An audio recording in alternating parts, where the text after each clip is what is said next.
In my latest video, I spoke about the Steam Deck's friction at night, and honestly, I didn't realise how many people related to that. Picking up the Steam Deck at the end of the day and wanting to relax, and somehow making yourself more mentally tired. And over this last week, instead of just giving up and reaching for the Switch 2 at night instead, I tried fixing this friction. And honestly, I've made the Steam Deck way easier to live with. But what surprised me was, I thought this was going to be one simple fix. And the more I started digging into it, the more layers of friction it exposed. Because every time I thought I'd solved one problem, another one appeared. And that's when I realised this wasn't just about bedtime anymore. It was about how I was actually using the Steam Deck in general. If this style of content resonates with you, you know what to do. The first thing I realised was half the friction was happening before I even launched a game. Because every night I was making the same mistake. I'd get into bed, turn on the Steam Deck, and then start deciding what to play. Scrolling through my library, opening games, closing games, and by that point, I'd already killed the mood. So the first thing I changed was stupidly simple. 5 minutes before bed, I started choosing one game. Already updated, already suspended, ready instantly. And honestly, that alone made the Steam Deck feel dramatically better at night. And weirdly, that changed way more than I expected. Because suddenly, I wasn't picking up the Steam Deck and immediately throwing myself into menus and launchers. I'd press one button and I was instantly back in the game. No thinking, no tweaking, no scrolling through my library trying to find the perfect game. And that tiny change completely changed the mood of the device at night. It stopped feeling like this thing I constantly needed to manage and started feeling way easier to just pick up and enjoy. But once I'd fixed that, another friction point instantly appeared. And this one was more obvious than the others. I was playing the completely wrong type of games at the completely wrong time. And I'm sure a lot of you do this as well. You get into bed, boot up something like Hogwarts Legacy, Witcher 3, Red Dead Redemption 2, and then you just stand there. You pan the camera around for a few seconds, walk around the town a little bit, maybe ride your horse for a minute, and then your brain just switches off completely.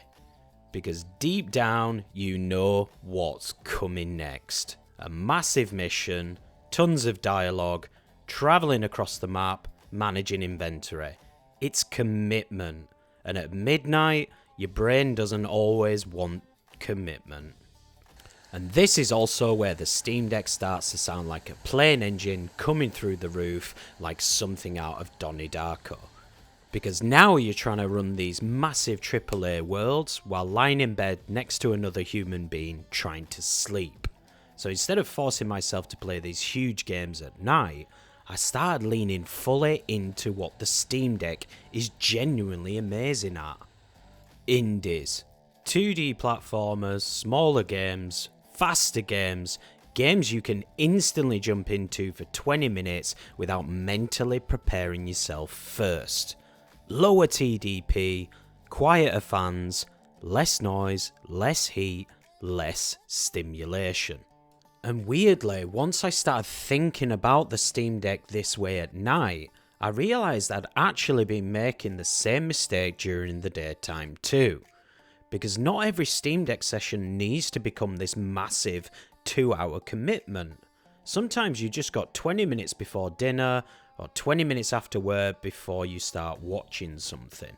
And that's where the Steam Deck absolutely shines. Quick sessions, instant resume, clearing a few levels and chipping away at your backlog. And honestly, I think that's why the Steam Deck is such an amazing indie machine. Then meanwhile, the big AAA experiences, save those for your days off. That's when you sit there tinkering, desktop mode, settings, long story arcs and full immersion. But late at night, or in those smaller moments during the day, I think the Steam Deck still feels best when it's simple. And it started fitting way more naturally into my life.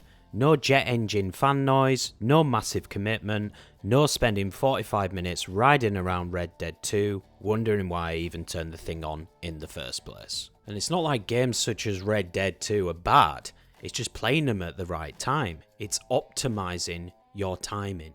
But even after fixing that, I realised there was still one bigger friction point left. And this next part definitely won't be for everyone, and I'm not saying you need to go out and buy AR glasses to enjoy the Steam Deck. If you're only playing for 20 minutes before bed, honestly, you probably don't need them at all. But there was still one friction point I kept noticing. The actual weight of the Steam Deck itself. Because the Steam Deck is a big handheld, and late at night, lying in bed, after 15 or 20 minutes, you start really feeling it. You start shifting your hands around, adjusting your wrists, repositioning constantly. And this is where the AR glasses genuinely became a game changer for me. Because suddenly I didn't need to hold the Steam Deck up in front of my face anymore. I could lean back properly, relax my arms, lower the strain. And weirdly, that was the final little piece of friction I needed to solve.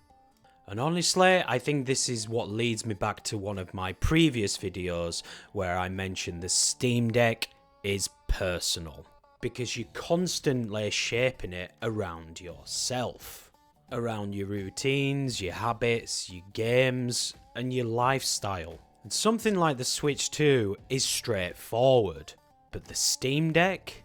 The Steam Deck has multiple faces. It can be relaxing, it can be exhausting, immersive, low friction, high friction, and it all depends on how you use it. And I think that's why it makes it so unique, and honestly, so exciting to live with. If you like this sort of content, subscribe, and I'll see you on the next one.